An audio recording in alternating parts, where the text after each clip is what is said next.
Hola, ¿qué hay? Bienvenidos. Muchísimas gracias por estar ahí y por nuestra parte de verdad que es un placer contar nuevamente con todos ustedes, con todos vosotros, ahí en ese otro lado de nuestra tele, de Déjate Televisión. Y estoy encantada de recibir en esta ocasión a Raúl Pérez. Es geólogo del Instituto Minero de España y es también espeleólogo. Profesión y actividad que me parecen muy interesantes y que queremos que ustedes las conozcan un poquito más.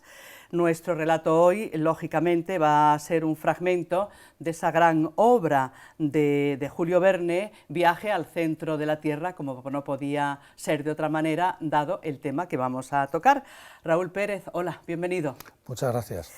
Un geólogo, Raúl, es a grandes rasgos un experto conocedor de los recursos naturales de la Tierra, aguas, minerales, petróleo, pero, por ejemplo, ¿en qué consiste exactamente el trabajo que tú haces?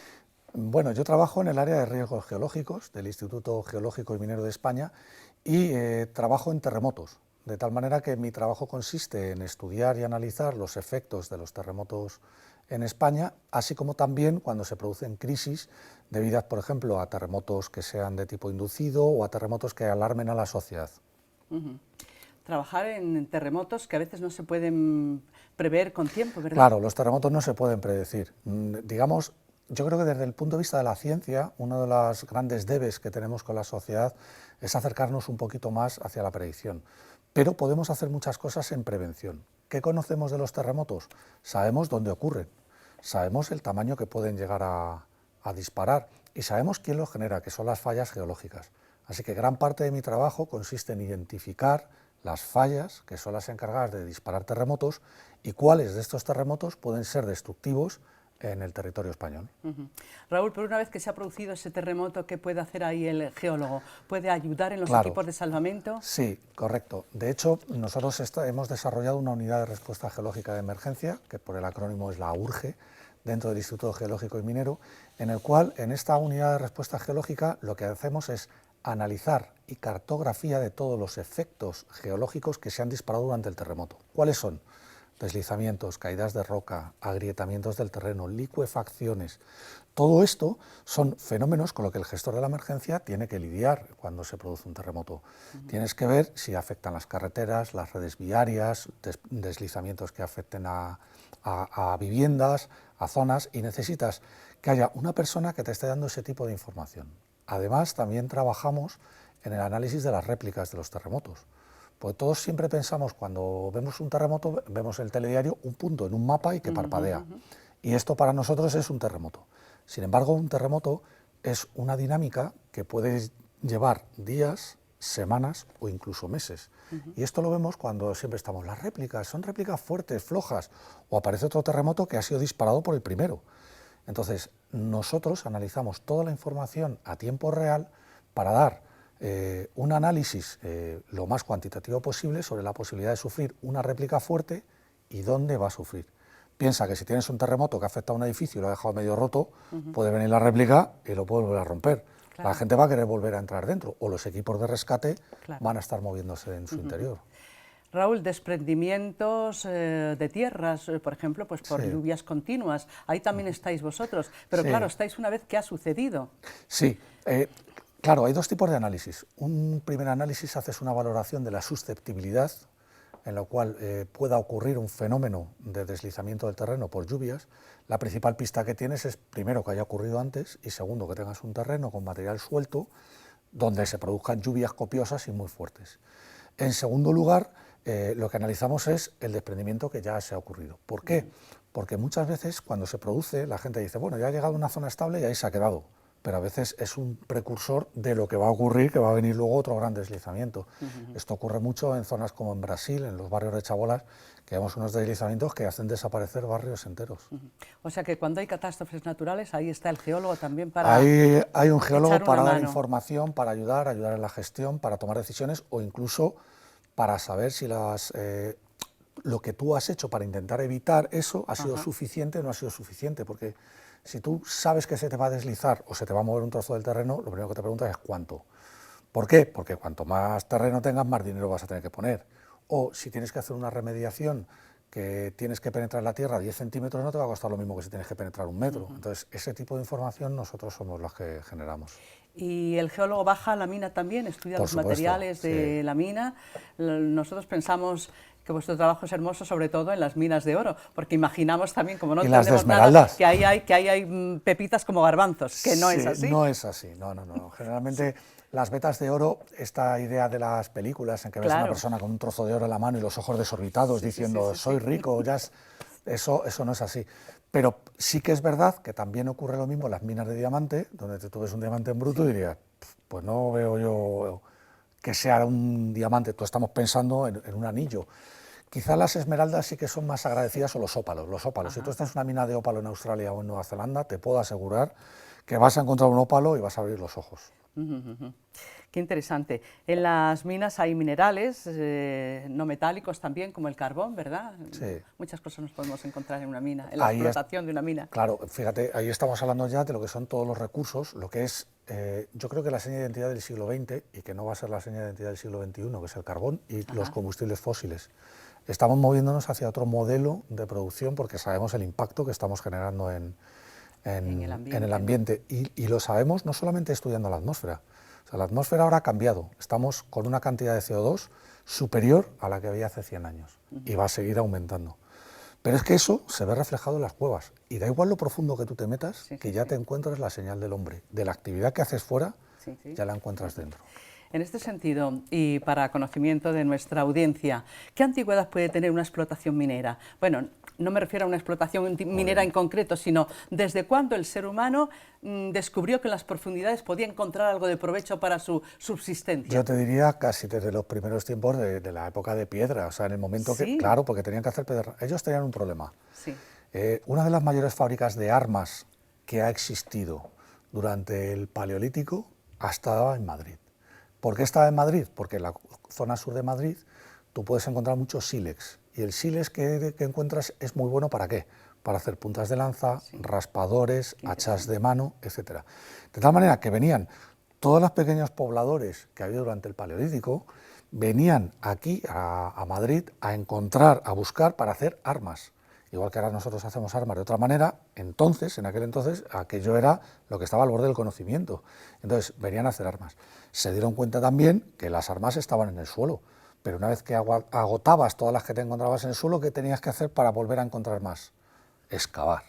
¿Y qué hacían? Excavar y modificar el paisaje para encontrar sus recursos. Agua, que el hombre primitivo también buscaría el agua de esa manera, buscaban sílex, pues sabía dónde encontrar los minerales. Como ya mismo vamos a proceder al cuento y vamos a escoger lo de Julio Verne, el viaje al centro de la Tierra, la pregunta es obligada. ¿A qué profundidad hemos llegado al día de hoy excavando y excavando y excavando? Al centro de la Tierra, desde luego no, por más que nos encantaría. No, al centro de la Tierra Eso es una fantasía fantástica, ¿verdad? Sí, hombre, es una fantasía.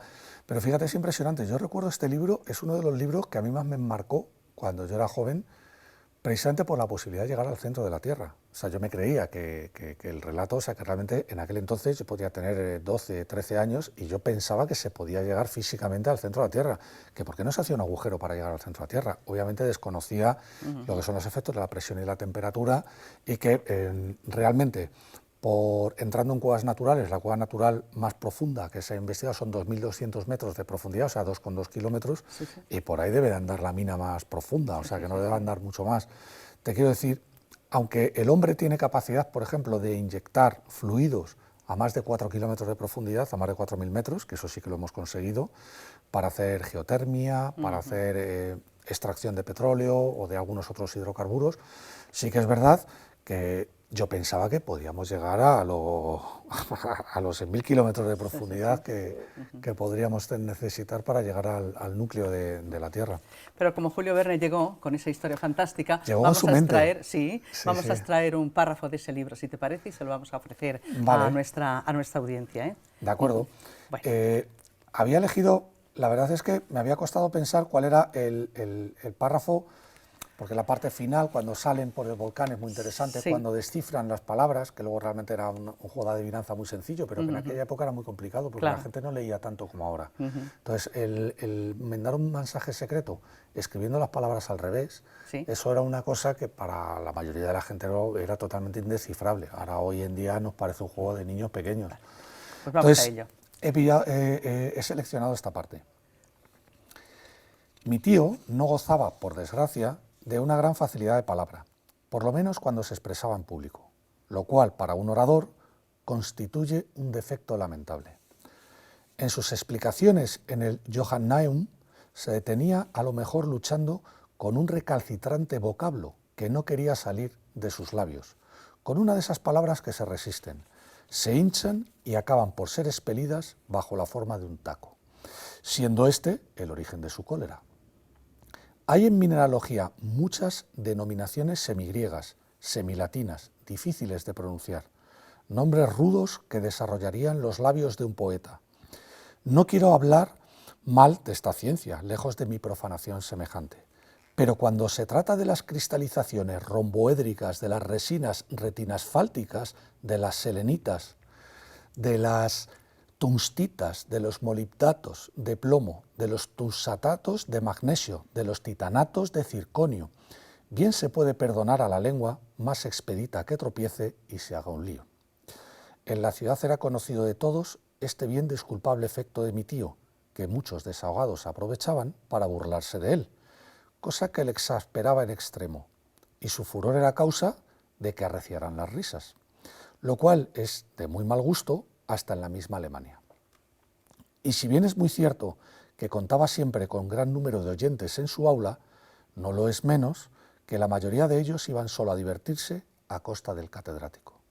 Como quiera que sea, no me cansaré de repetir que mi tío era un verdadero sabio, aun cuando rompía muchas veces las muestras de minerales por tratarlos sin el debido cuidado. Unía al genio del geólogo, la perspicacia del mineralogista, con el martillo, el punzón, la brújula, el soplete y el frasco de ácido nítrico en las manos, no tenía rival. Por su modo de romperse, su aspecto y su dureza, por su fusibilidad y sonido, por su olor y sabor, clasificaba sin titubear un mineral cualquiera, entre las 600 especies con que en la actualidad cuenta la ciencia. Por eso, el nombre de Lindenbrock gozaba de gran predicamento en los gimnasios y asociaciones nacionales. Humphrey Davy, de Humboldt, y los capitanes Franklin y Sabine no dejaban de visitarle a su paso por Hamburgo. Becquerel, Ebgen, Brewster, Dumas y Milne Edwards solían consultarle las cuestiones más palpitantes de la química. Esta ciencia, la era deudora de magníficos descubrimientos, y en 1853 había aparecido en Leipzig un tratado de cristalografía trascendental por el profesor Otto Lindenbrock. ¿Lo dejamos ahí? Vale, sí. Pero bueno, este hombre era un geólogo en su tiempo, que vamos, ¿cuánta documentación debía manejar Julio Verne para escribir todas esas cosas? A mí me impresiona muchísimo, ¿Sí? porque nosotros hemos hecho análisis de este libro en la facultad, o sea, nos juntábamos Sí. de forma espontánea, siempre todo el mundo lo ha leído, ya no es que digas, he visto la película, no, la gente ha leído este libro. Es impresionante porque estamos hablando de la época cuando lo escribió, no tenías un internet, ni siquiera tenías una enciclopedia a mano para poder encontrar esta terminología. Sí. Y encima inventó, digamos, desde Francia este hombre tuvo la sabiduría o la grandeza casi, sí, de pensar en, voy a meterme en un sitio en el fondo de la Tierra, voy a llegar al centro. Y haciendo spoiler, voy a salir. Sí. Y voy a salir por otro, porque realmente... Entonces, claro, es una cosa, ya estaba incluso conectado el centro de la Tierra. Pues conectados hemos estado en este espacio de los cuentos para adultos, pero ahora ya me avisan de que se nos acaba el tiempo. Así que Raúl Pérez, geólogo y espeleólogo, muchísimas gracias por la pequeña conferencia, por el trocito que nos has leído de Viaje al centro de la Tierra, y te esperamos en otra ocasión, si no te importa. Cuando ¿De queráis, acuerdo? muchas gracias. Gracias. Y a ustedes, amigos, pues hasta una próxima ocasión con él o con otro cualquiera de nuestros invitados o invitadas. Un cuento para la gente adulta, como lo somos nosotros. Adiós.